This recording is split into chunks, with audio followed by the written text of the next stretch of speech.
Well, I was debating whether to roll the screencast, whatever you want to call it.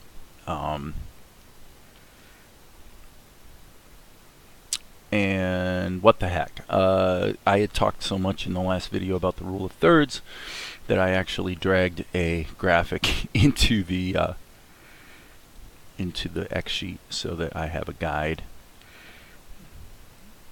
And so we're getting close to the end of this scene, and so here's kind of what's going on.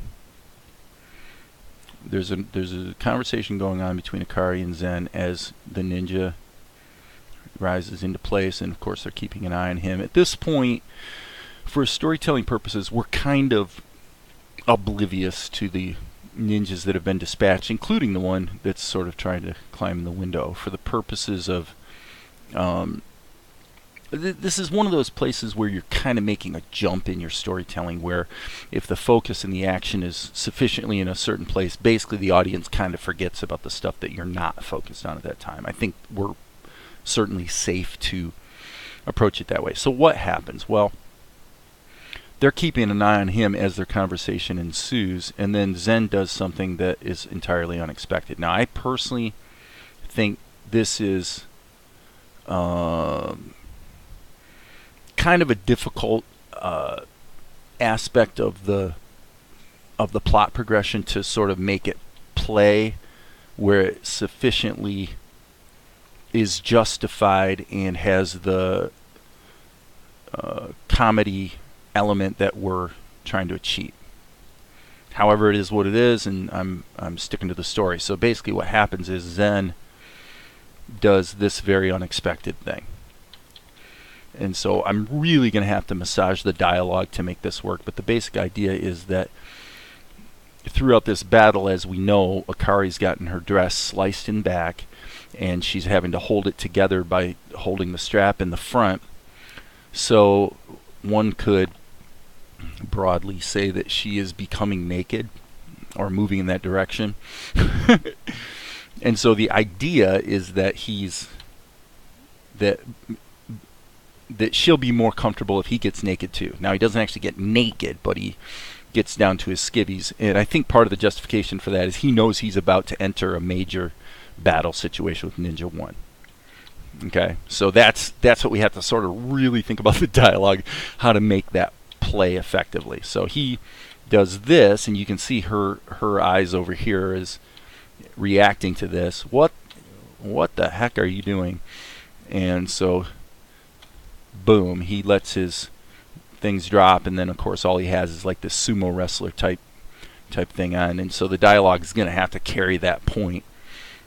And I think the key is right here, him saying something that amounts to the same thing, that, well, I thought you'd be more comfortable, and besides, I need to be free as a bird while I dispatch this villain. Okay, so this guy's preparing for battle. They're staring each other down, and now they sort of take their positions. Zen kind of does this number, and Akari's working her way back behind him where she can be safe. Okay? I think it might even be effective to have her almost kind of touching him. So that brings us to this point where they're squaring up, and the battle's not long, because essentially he's going to rear back to really slug this guy, and inadvertently crack Akari in the skull with his elbow and knock her out. And then of course we are going to see the punch, and then he's going to look back and realize what he did. That's the basic plot progression here. So okay, got a little bit of a mishandling of the bottom edge of that. So now I have a basic storytelling challenge here, and I'm thinking the best way to do it would be to let's make a duplicate of that shot.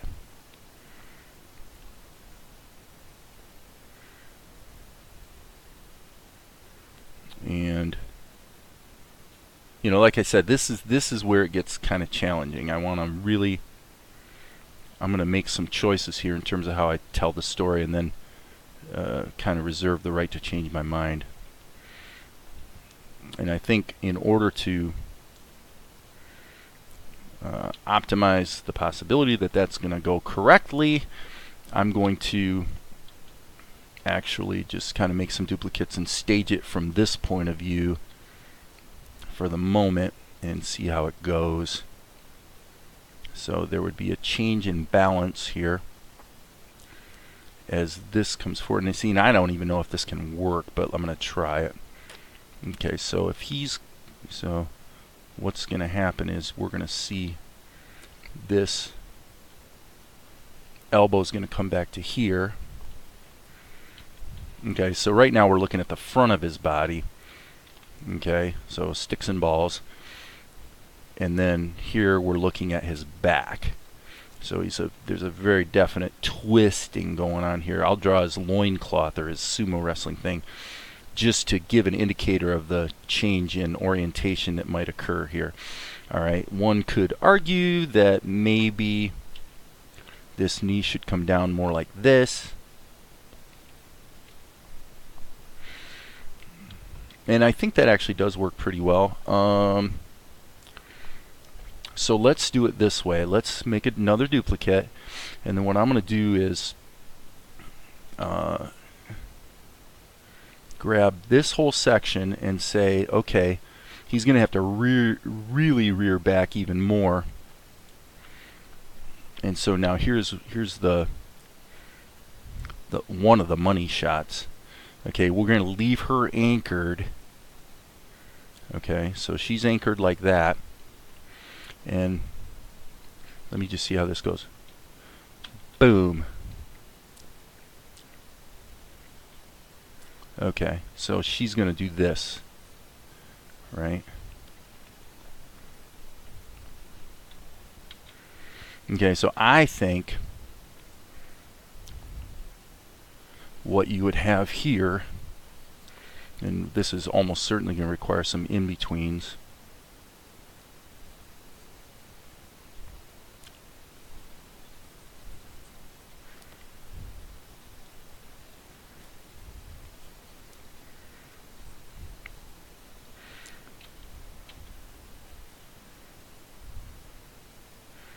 Don't actually know if I mean, I think the close-up is probably necessary. This is all going to happen really fast. So let's just take a look. Alright, so I don't think it's necessary that we necessarily see a car here as long as there's a hold on this frame. We got to have a hold here so that we can digest what took place here. So hey, Val? You want to take a look at this? That would be a no. Okay, so he gets up, and Zen does this. And boom. So this is obviously going to be a really fast shot. This is essentially an in-between, and then we have to have a bit of a hold here and probably another in-between to show her responding. And then this is wrong. This is wrong. This needs to be kind of like that. Okay. Because we really have to sell the idea of her being wonked, but good. And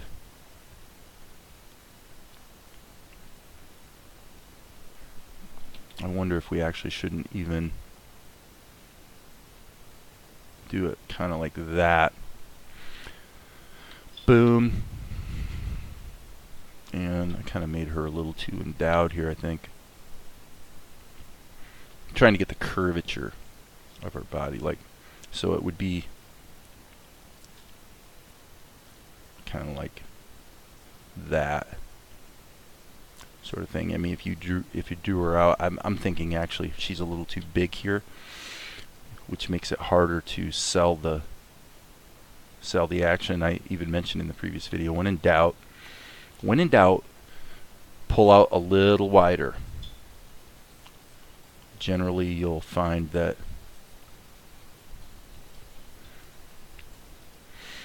there's always a temptation to go too close. And okay. Alright, so now I'm gonna show his arm back like this, ready to make his punch.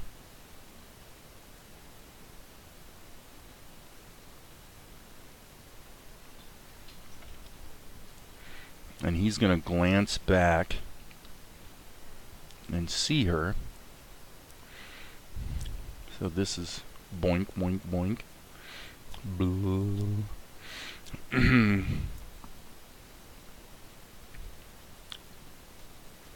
Okay.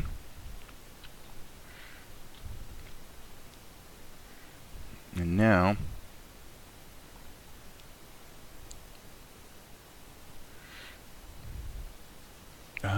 okay, that's all right.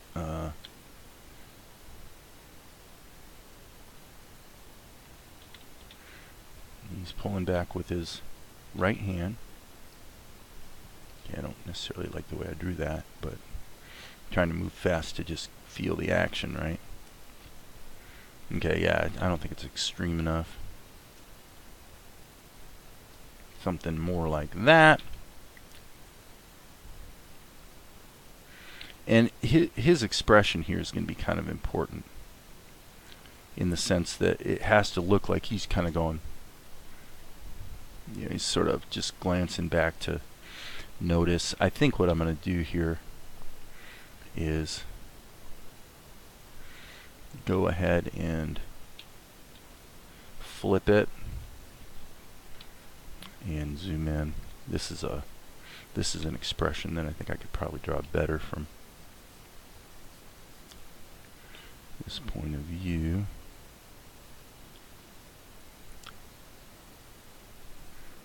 I really need to erase those eyes and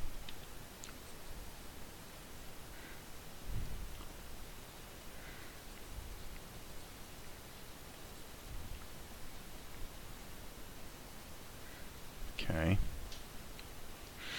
And now as usual, when you flip things, you can see how they're a little bit unbalanced. Okay. I basically know the expression I'm looking for here. And it's one of those expressions that's real exacting, and whether I have the skill to pull it off is, you know, that probably should be actually a concave curve. So the idea is just this is tough.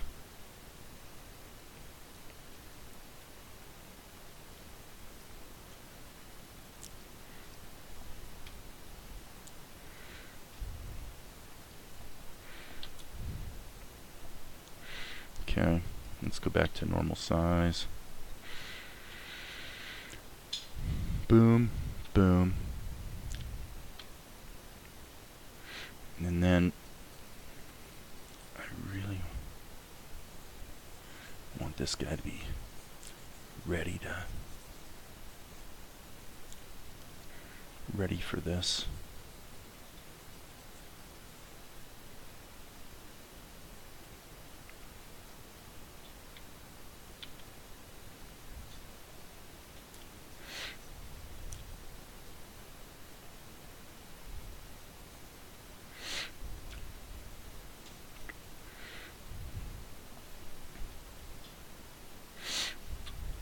like I said, this is a challenging bit of action to make it play the way I want it to. Yeah, that's no good. That looks kind of weak. Okay, I'm gonna do it like that. And of course the tilt of his arm is all wrong, but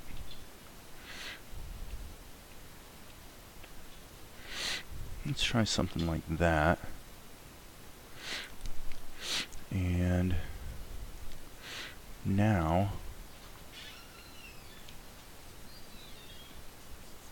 I like that. I like the little bit of a emphasis on his derriere there.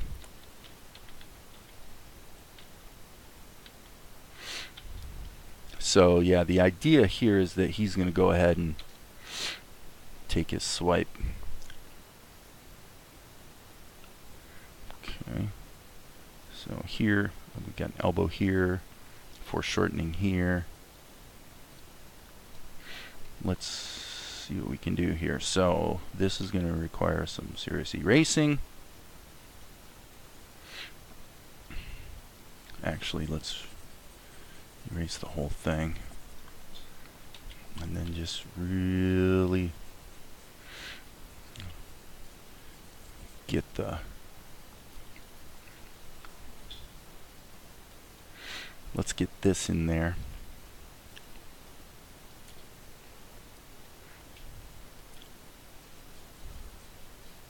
So it's kind of a Jack Kirby style bam kind of situation, right? So his body's arcing this way.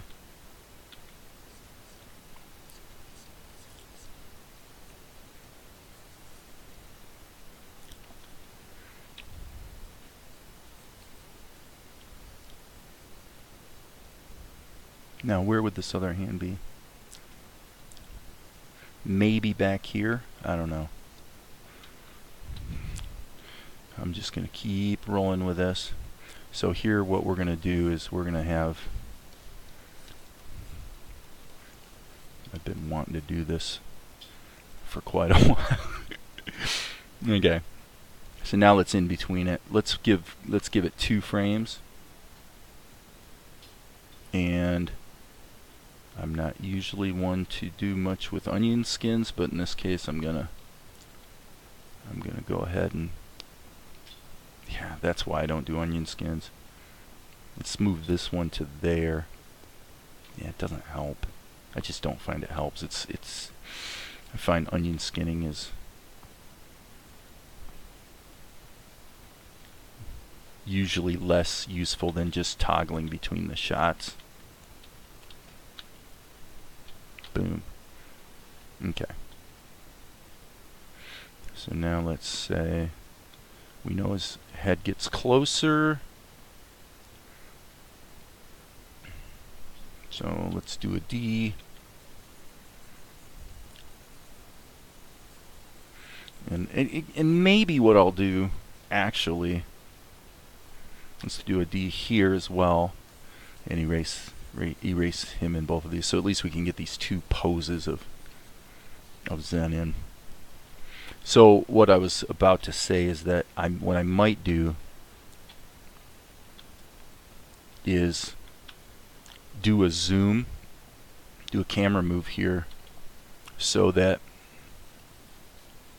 as we get closer, we actually zoom in on the fist. Sounds like somebody's texting me, maybe. Cool, good. Okay.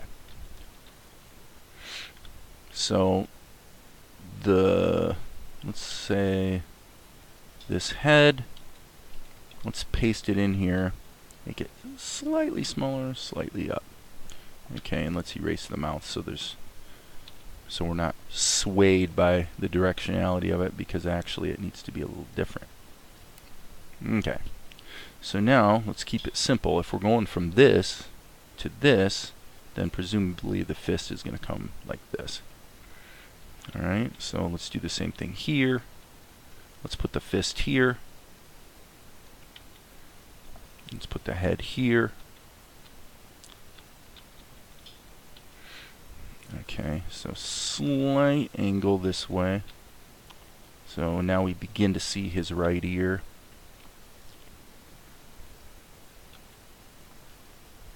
And here we would fail to see his left ear. So yeah, that's pretty much gets the concept across. I'm being very loose, very sketchy with it at this point. So let's just say what's going to happen with this shoulder. Well, it comes back to here. So here, here, here,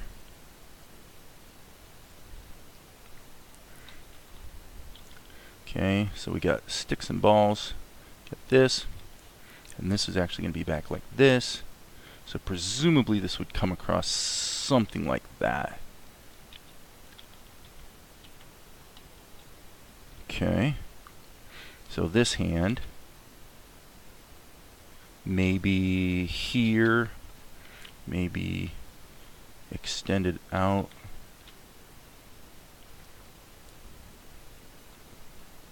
Let's just give that a try.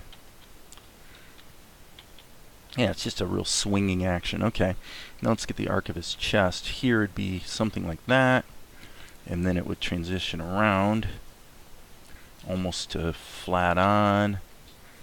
Yeah. Okay.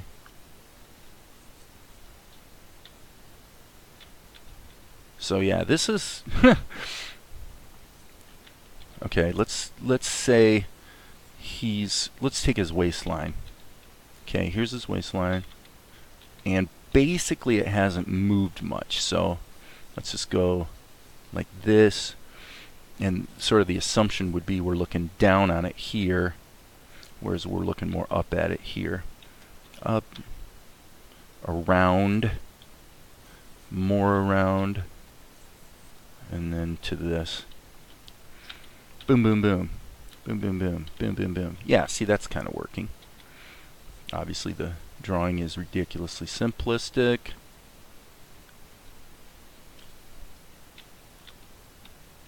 We'd have a bicep action there. Bicep being extended here. Probably would see it here. Again, sort of Jack Kirby style. And I've said it many times, but you know, the reality is we can get away with a fair amount here just because it's going to really go by quickly. But we still want it to have the commensurate level of action.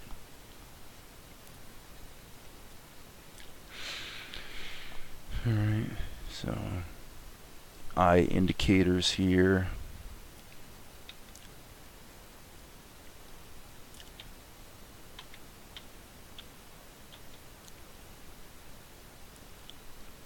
Okay, his hair has some volume to it, so let's give him the hair volume. Let's indicate that.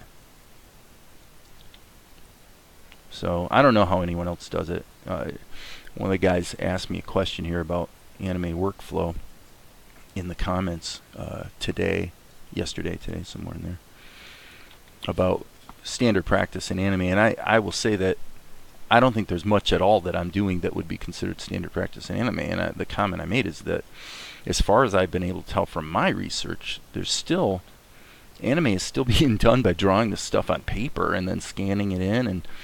And if you look at, like, I have a playlist called Trigger that's a lot of stuff from Studio Trigger. It's other studios too, but basically a lot of it revolves around Trigger. And you'll notice, if you watch it, that they spend a lot of time on developing the story, developing the characters, even maybe painting backgrounds. But the one thing they don't show, like at all, hardly, maybe a little bit, but I don't think so, is ink and paint. So, you know, what's sexy about the animation process is actually what I'm doing right here. It's the pencil test. This is where the action gets defined, and the artistry generally is sort of dictated by the style of the artist who does the pencil test, but the actual you don't see much about the ink and paint process. And I take that to be because what they're doing is they're creating all this art on paper, and so they wind up with all these folders, huge folders full of paper that they're toting around. And my guess would be that probably the actual ink and paint and a fair amount of the in-betweening is actually being done elsewhere.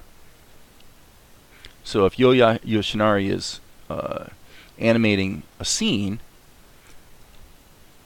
I would assume he's doing the pencil work, and then they're kind of trusting the in-betweening and the ink and paint to other studios, and then he's on to drawing and animating the next scene, right? So they're using his resources, probably where they're best utilized.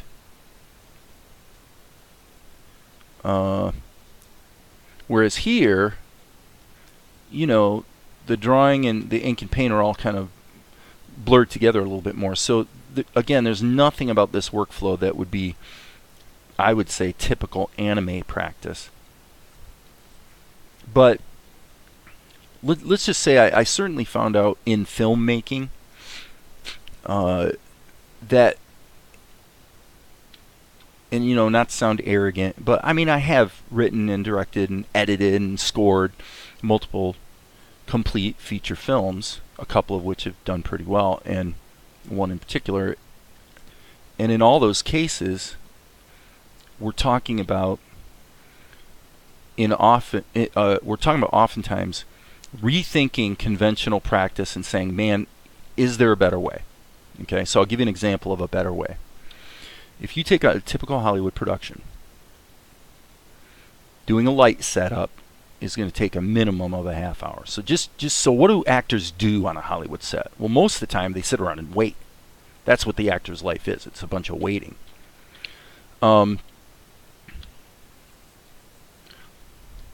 Okay, so, and you could get into a lot of discussion about what kind of lights to use and yada yada. I mean, there's a lot of things you could talk about. But what's funny about it is what I found was that if I used relatively cheap dimmable LED lights that were powered by batteries, literally mounted on microphone stands with Velcro. Okay, you might look at that and you'd think, that's the stupidest thing. That's crazy. You can't do that. Well, guess what? What I found was not only could I do it, but I was able to get really gorgeous 2 and 3 point lighting. And a lighting setup for me would take 30 seconds instead of 30 minutes. And the only reason I was able to do that is because I just looked at standard Hollywood practice and I said, golly, man, I just think there's got to be a better way. I don't know that just because everybody's doing it a certain way that that's the best way.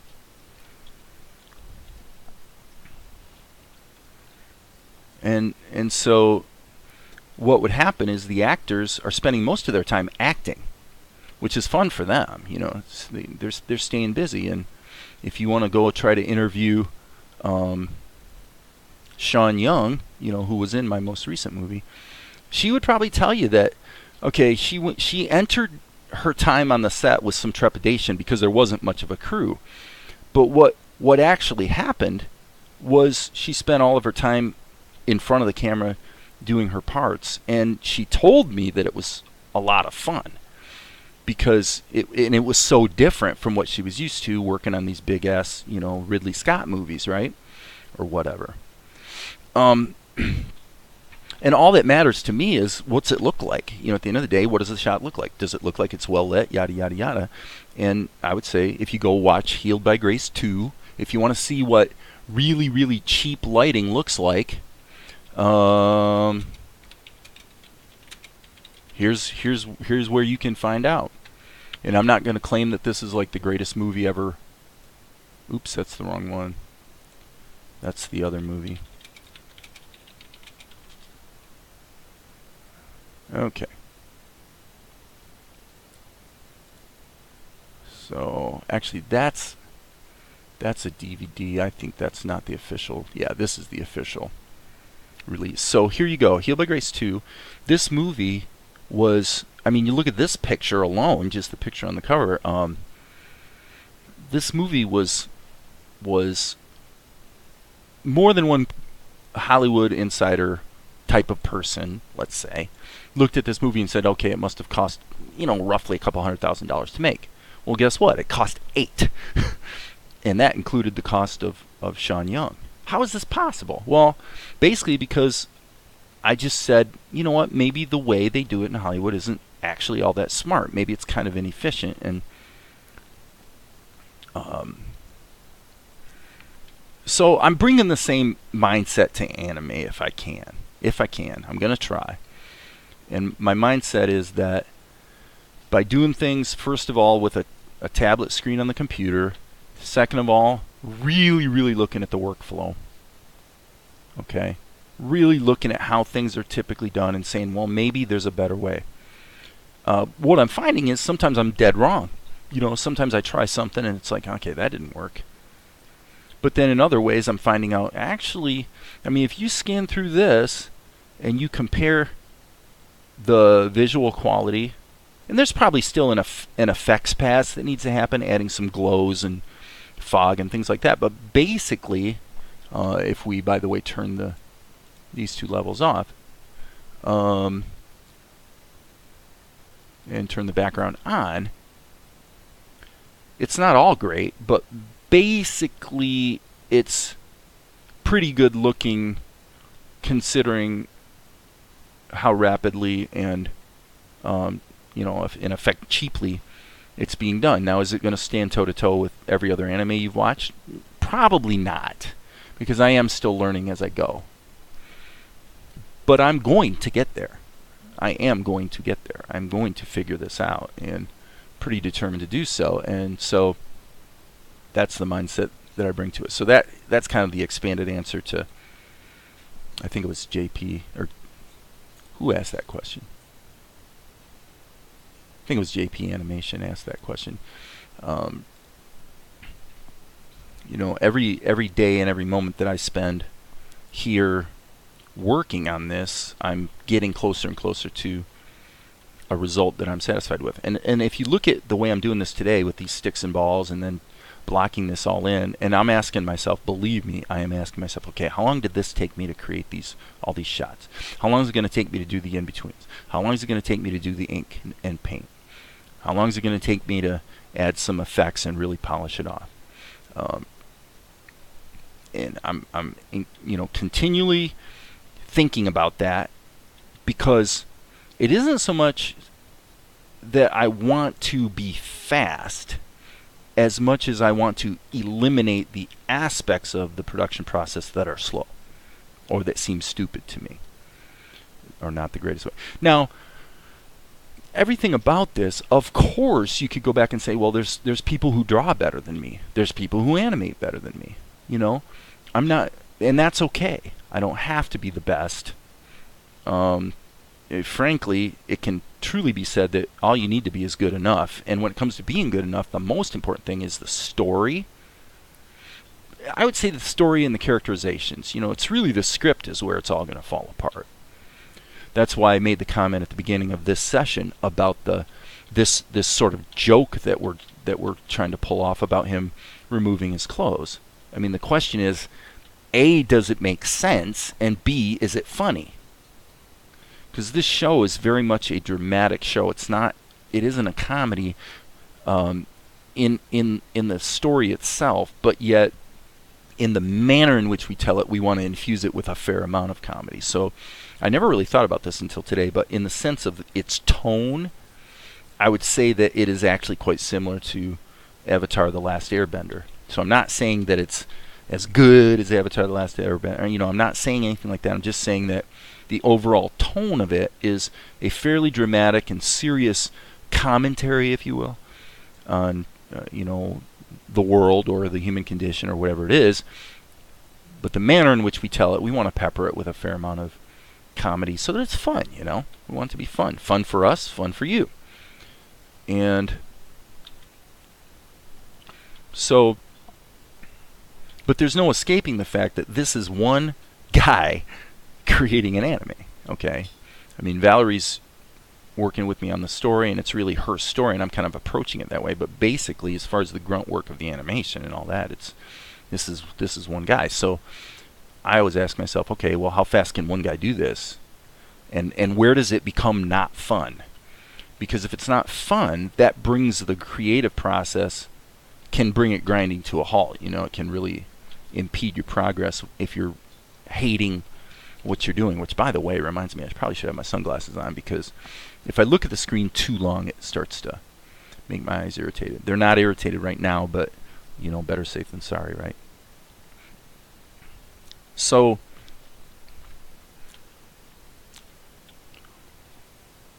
in a sense, you could look at what I'm trying to do here and say, this is insane. You can't do that. You can't create an anime, a quality anime, like all by yourself. And my answer is, let me say that my answer is a single word that's commonly known by the letters B and S. My answer is yes, you can. You just have to set your sights high, set your standards high, not give up. That's kind of important. You have to be determined to see the thing through.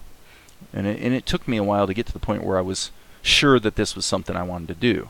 I was pretty sure I didn't want to make another movie, because I've kind of been, as my hero Stephen J. Cannell would say, I've done that dance.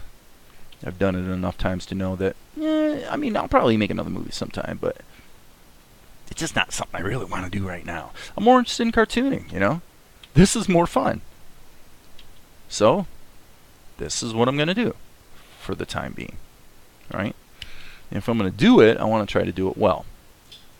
So now I'm actually just going through here and tightening these shots up to basically prepare them for ink and paint. If it were possible for me to do sticks and balls and go straight to ink without tightening up the pencil drawings, I use the term pencil loosely since this is all on the computer, but if that were possible, certainly I would do it, because I really would prefer to just eliminate the step of having to tighten up the drawings. And some of it I can. Like, I could probably fake my way through this. I know anatomy well enough that I could, if I was inking, I would probably be just doing this, But generally speaking, my results are better when I give myself this additional step of working out the anatomy and all that in a sketchy manner, without the rigors and constraints of a more precise inking brush, right?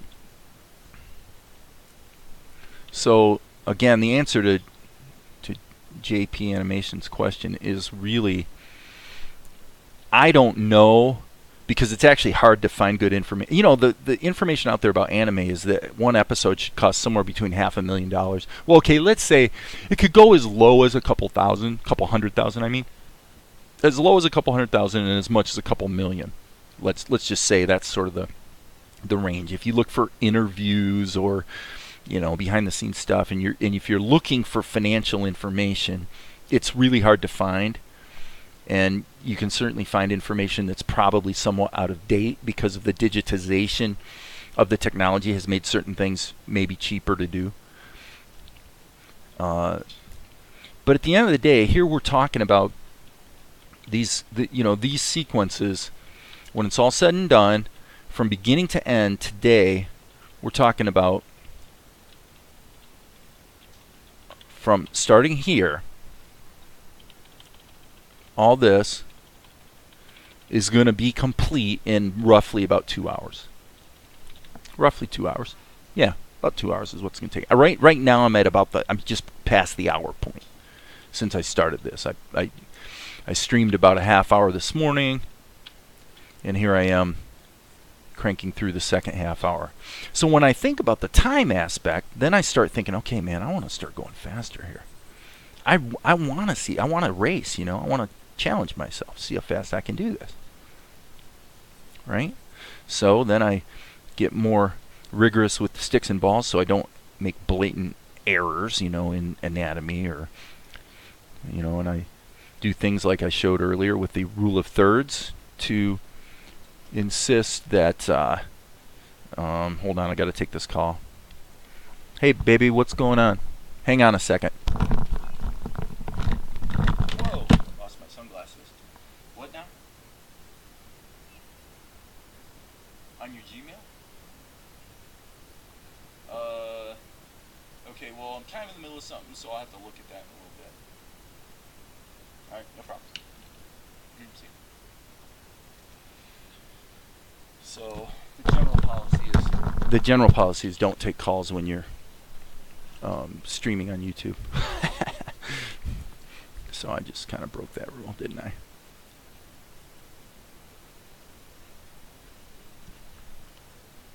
So who knows, man? I mean, the people that watch these videos, they may not, you know, they may be just interested in the animation thing and not particularly care about the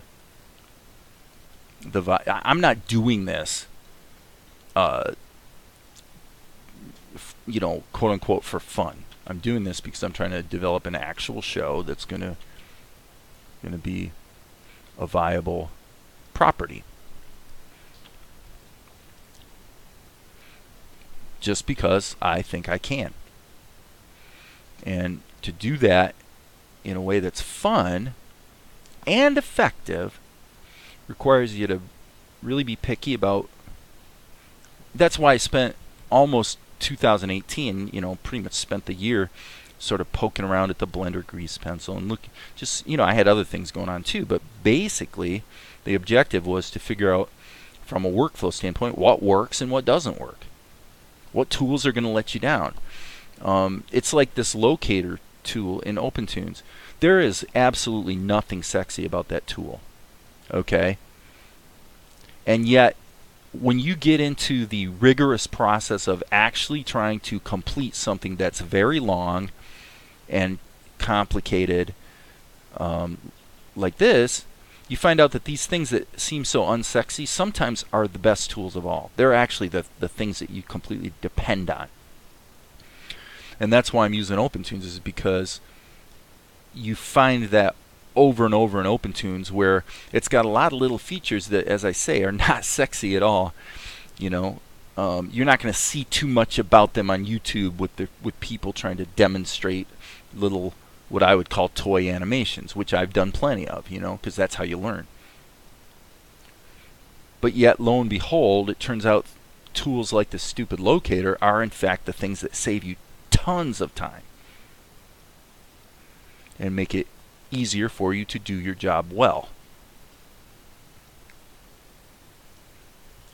So anybody who, okay, so I probably shouldn't say this, but I'm gonna say it anyway. Okay, so somebody made a comment on my recent, I did sort of a character design with the Blender grease pencil, and of course, somebody commented something about Blender 2.8 grease pencil is so many features, so great, so awesome. And my answer to that, I didn't answer this, but I'll say it here, is that my real response to that is, oh really? Okay, yeah, show me. Show me. You know, Daniel Lara's done some really cool things with the Blender grease pencil, but guess what? Daniel Lara did some really cool stuff before he had the Blender grease pencil. Daniel's a talented animator, and he could be working with pencil and paper or pretty much any tool under the sun, and he would come up with something that's impressive and cool, and you'd go, whoa, that's cool. And then what happens is you get this stupid false conflation where people think it's because of the tool. It's not because of the tool. It's because of the guy that did it, right? So I'm not using OpenTunes because OpenTunes makes it easy for me to create, you know, ostensibly great animation. I'm using it because in the rigor of really trying to get a fairly large volume of work done, I found out that it doesn't let me down very much. And the Blender grease pencil does. It's that simple. It lets you down a lot. There's a lot to be desired. Now, that doesn't mean it's not going to be awesome. It doesn't mean it's not going to catch up or have equivalent or even better features. It very well might, and I've said before that I think the whole idea of doing 2D in a 3D space will probably become more of a thing. as the virtual reality tools and whatnot become, maybe more accessible to more people, no problem. And if that tool becomes a useful part of the toolkit, then great, let's use it. I'm pragmatic about it. I'm not I have no soapbox when it comes to open tunes. I just use it because it works. you know. So anybody who's watching this, I say, you go do an anime. You go create 6 minutes of animation in, a couple months. And then you will learn. Then you'll learn what works for you and what's actually effective in the real world, as opposed to just in theory, again, doing little toy animations. Toy animations are important, but they're very rarely indicative of what is going to work best in a real world workflow that can get, complicated and big, and cumbersome. So, like I said, Daniel Lara is a really good animator. He's a good animator. He's a neat guy. He's a good guy. I think, he did some amazingly cool stuff, discovered some neat things. Like in Blender, he was the guy who created the video that showed how you can use a normal node in the node editor. You can add a normal node, and he showed how to set it up so that you get virtual lighting essentially in real time. Nobody had done that until Daniel figured it out and posted something about it. Accompanied, by the way, with a really impressive little Pixar quality animation. And so I'm excited to see what he's going to do with the Blender Grease Pencil. But I also know that I have a pretty good idea of how painful the process must be for him doing Hero with a tool that's, very much a work in process. And I'm sure it's going to be good, but I don't think it's going to be good because of the Blender Grease Pencil. No. It's going to be good because of Daniel Lara. It's just like Sintel. Sintel wasn't great. If Sintel had been created with a couple earlier versions of Blender, in other words, if you took the version of Blender that was used to do Big Buck Bunny, and then Sintel had to be done with that version of Blender, so we didn't have the tools for maybe Fur or Fire or whatever the stuff was that they were testing when they did Sintel. Okay, Colin Levy's a talented guy.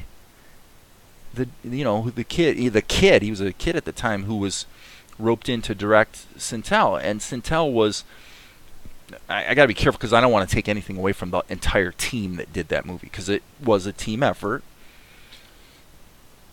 But at the end of the day, the reason Sintel was explosive and probably, if I'm not mistaken, was bigger and more popular and more viewed and everything else than any other Blender Open movie, it's because of the story.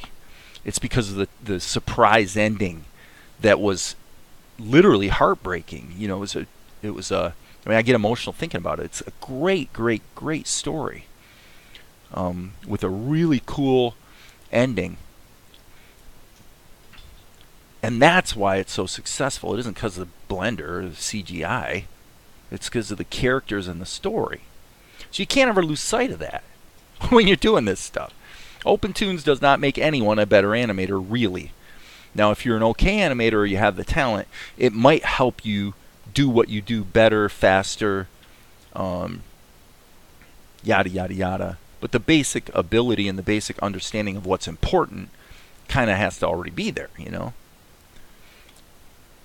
So what do I have to recommend me, to the world of anime or animation in general? I'm not sure. I think generally my sense is that I'm a reasonably good cartoonist, and I seem to have a knack for like action and timing. I think it seems to me that I have that ability.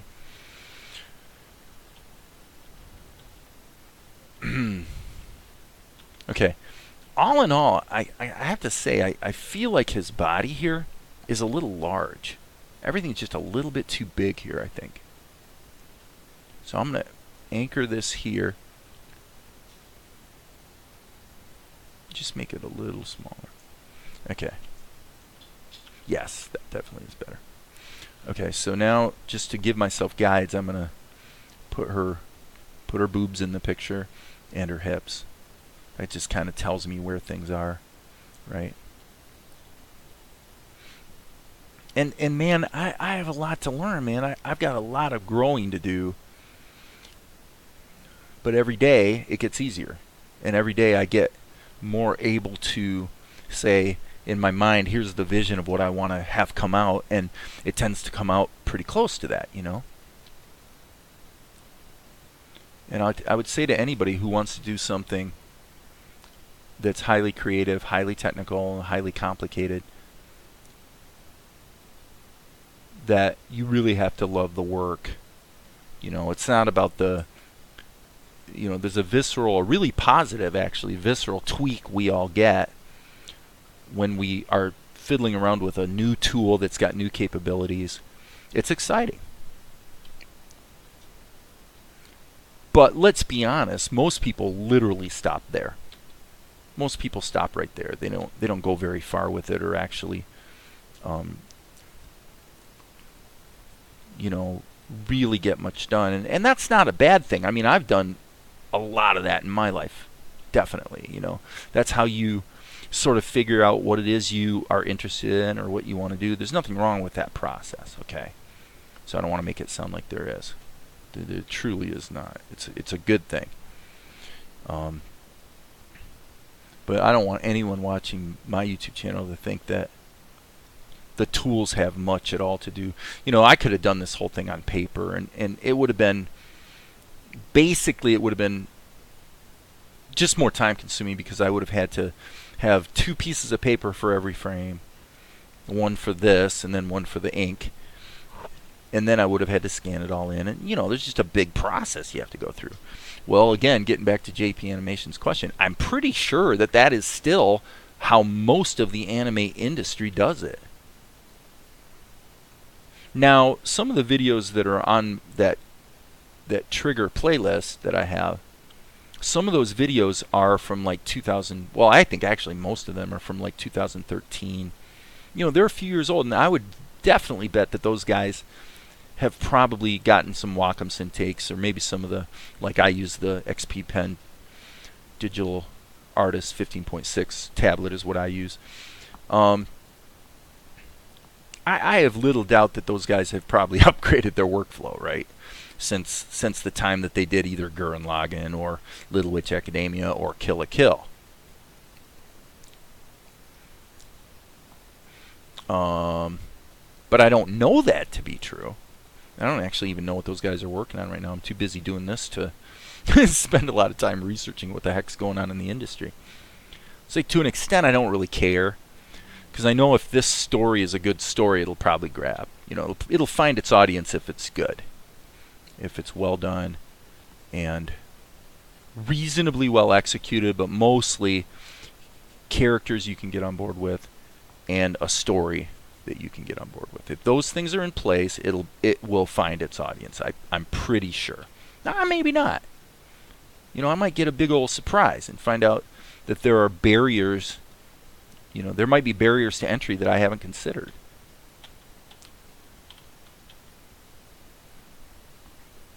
I doubt it. The biggest problem in the entertainment media space today is basically the revenue model generally, in the sense that if you sort of roll your own distribution, the problem is making people aware that your product even exists. That's the problem with movies too. It used to be that audiences could be steered toward a product maybe more easily than today, because there were fewer places you could get the product. So you would go to those places sort of looking for a new product or whatever, and then depending on how something was promoted or whatever, you would maybe become aware of it, maybe give it a try. I don't know if I'm doing this like the best ever, but this pose is not a strong pose. It's not a strong action pose. Like, everything should probably be spread out more. Let's try. I'm going to go ahead and see if I can improve this a little bit. First of all, by taking this arm and let's just play around with it. Oh, darn it. If you click one thing wrong with the S key, you lose it. Okay.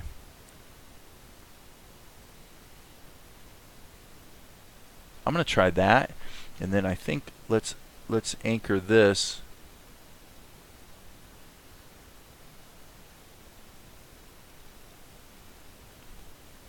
Let's try that. I don't know that that's definitively best, but I think it is probably better. Okay, so this would be more of that type of a curve. And then let me see. So yeah, if we're going to do this, then this, let's just redraw this and get it right. Okay, let me see. Actually, you know what? I think I'm spinning my wheels here trying to even do that pose. I think. So one of the things, by the way, that is kind of a item to consider, and believe me, I've thought of it, is what about expanding this team? What about the point when, maybe either somebody comes along who's better than me at what I'm doing here, or maybe I continue to do these breakdowns, and maybe we want to roll our own distribution, and at that point we get other people involved that are maybe interested in doing ink and paint, or whatever it might be.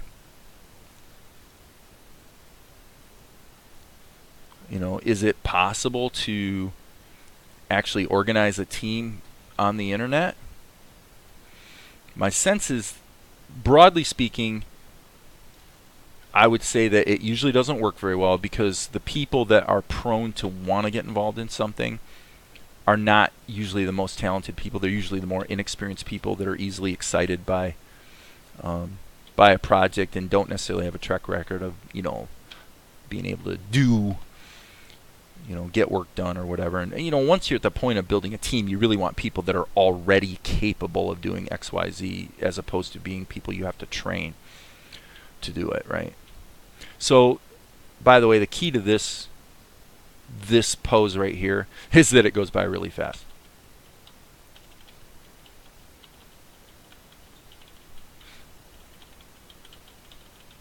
See, that works. That doesn't work. What about boom, boom? Yep, that's the answer. The answer is we're going to take this pose out completely. And boom, it's gone. Gone forever. Yeah, this happens so quickly that having that other in between in there is just stupid. And since I don't want to be stupid, I'm going to go ahead and again do the Jack Kirby thing. Now actually that was wrong, what I just did right there. Okay, in all reality, that elbow would be out like that, so you're going to have kind of a... Okay, so I mean obviously it's hidden by Ninja One's head. Okay, and to an extent we can get away with murder on this frame, because this one definitely is going to go by really, really fast. Alright, let's just clean this up.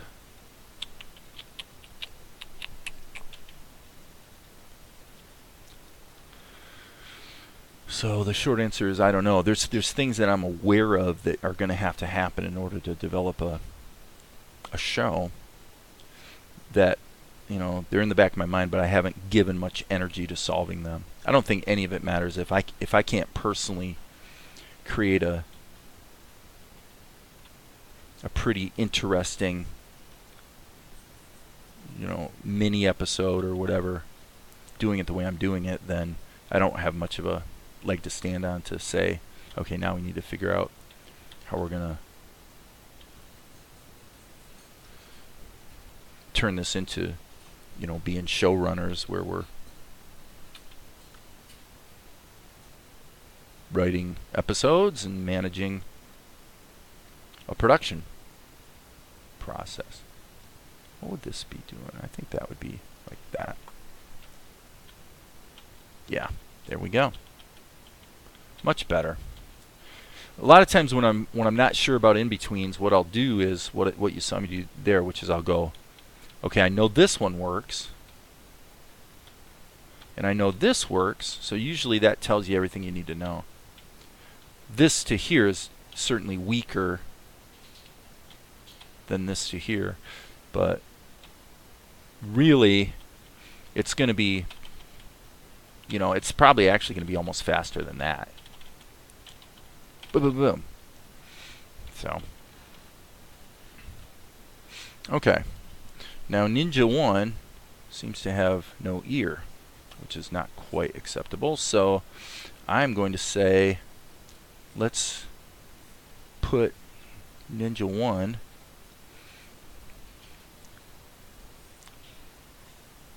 where he needs to be. And 11:30. Okay, and one thing I want to consider here, I put Zen on the rule of thirds. I feel like, let me zoom out just a little bit. Okay. I feel like the whole thing should actually be staged a little wider.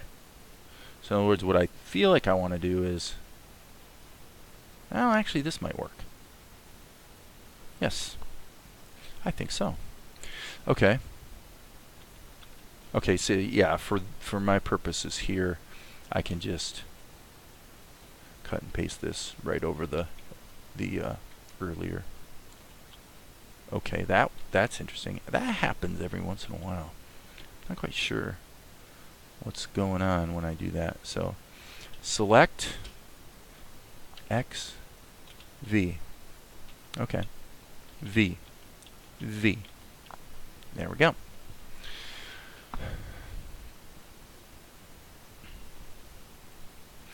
All right. Okay, so now the key to this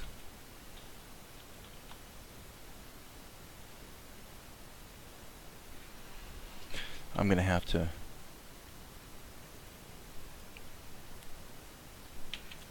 think about this one. Okay. I'm going to actually leave that frame blank. And then what I'm going to do is I'm just going to draw, presumably this would be Akari.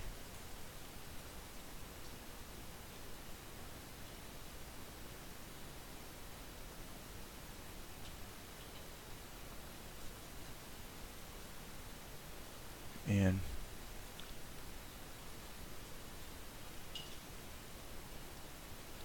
I'm just going to create a sequence here to illustrate her transition to essentially darkness. She's going to... This is going to be tricky. Hello? D key. Oh, I can't do that. I got to go like this. I need to delete those keys. And let's start over. Let's go D. Okay, so now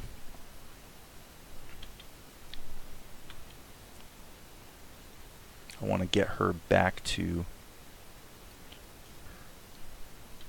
her normal look.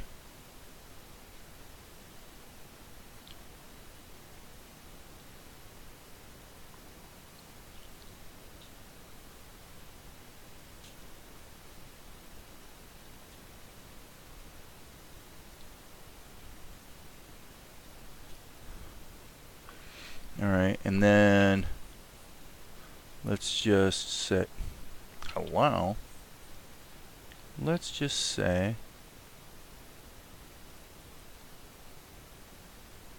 D.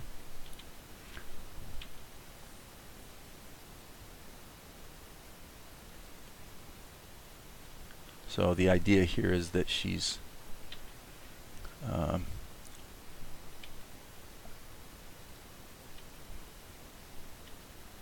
really going cross-eyed. I'm just going to do this in the locator.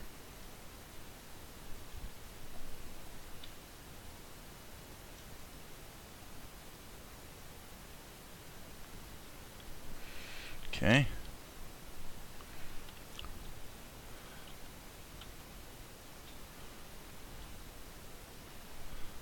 D key again.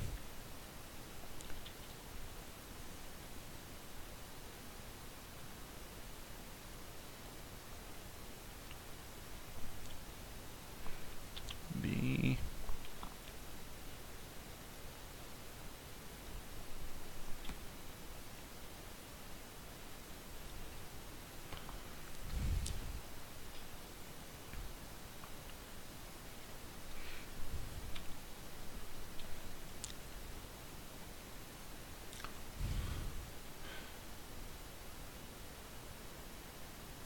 Okay.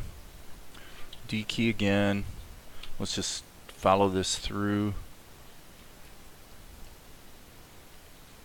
Okay, so one thing.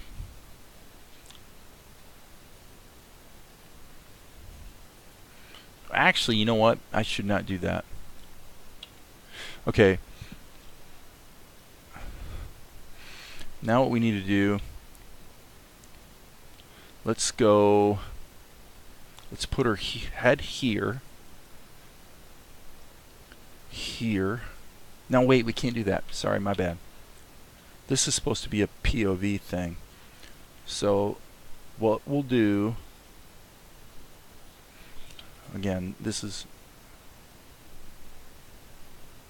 what did I just do?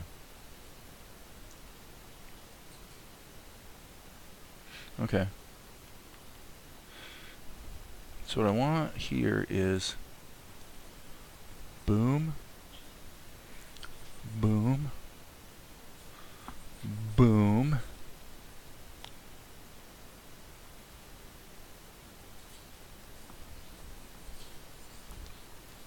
And that's not quite right. You got to be able to see his eyes. Okay, so what's going on here is, as she's going, we're seeing from her point of view. Zen approaches, you know, concerned. Hey, Akari, what's going on? You okay?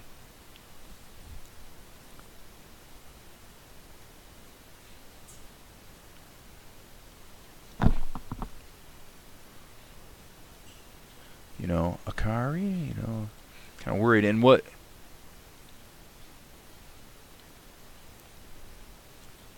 what's happening here is the screen will go black as this is taking place. So there's sort of we're sort of juggling multiple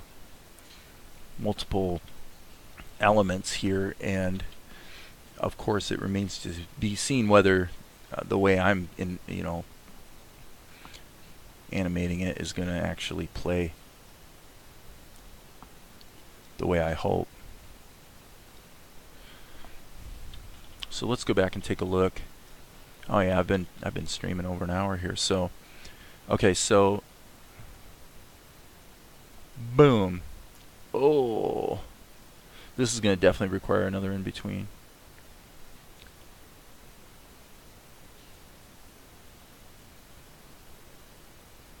What I would say here is let's do a duplicate.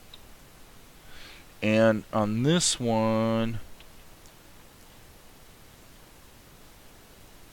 let's put this here. Okay, and fix the hair. Okay, so we'll just kind of do it like this. Alright, and then this is the one where he's looking. So on this one, I think I'm just going to erase him. Put his ear more like this.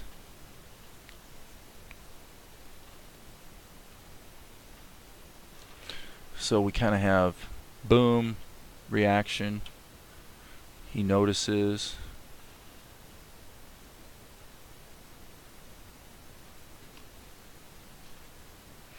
I'm going to have to, I guess this is a classic case of where the old locator might be kind of handy.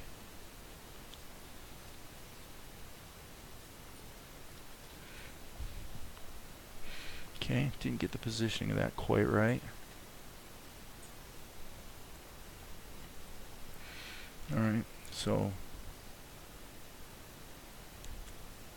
but he's got to give his attention to the task at hand.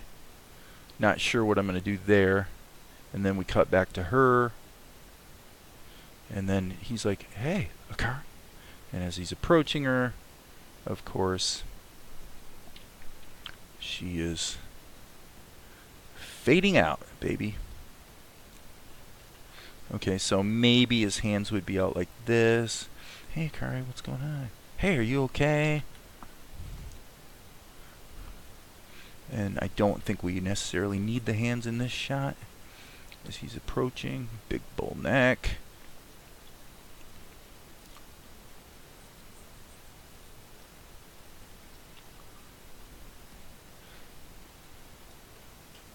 You know, maybe repeating himself, Akari? Hey, yada yada yada.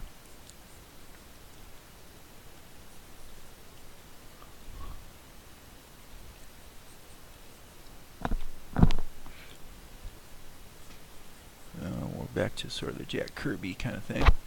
And then, again, obviously the screen's going to go dark.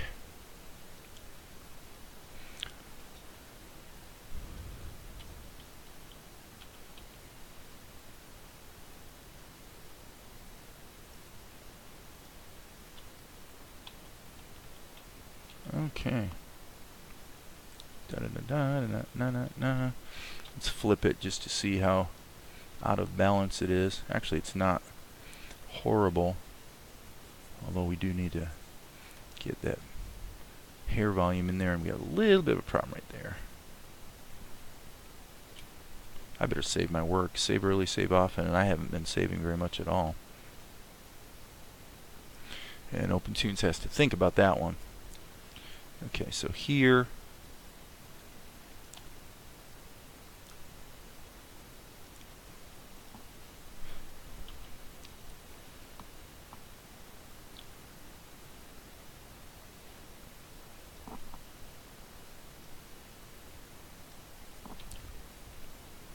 okay, and here what we have is this all needs to be lowered just a little bit.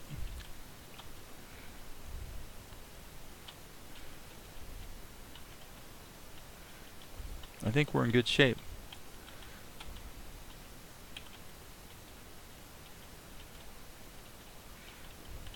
Yep. I think that's a pretty good bit of progress.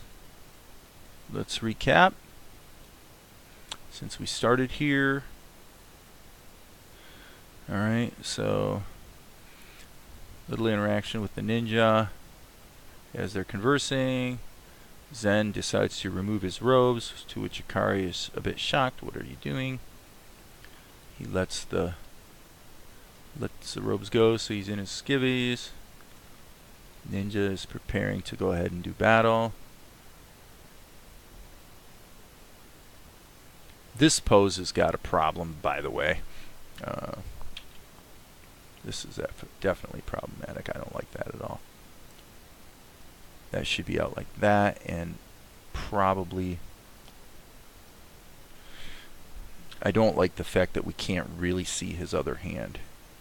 I really want these two hands to sort of be lined up together. So if that means we need to sort of pull his stance apart a little bit, that's okay. Yeah, that's fine. Kari's sneaking around behind him. Boom, boom, boom. There we go. We're done. I will continue more later, as you well know.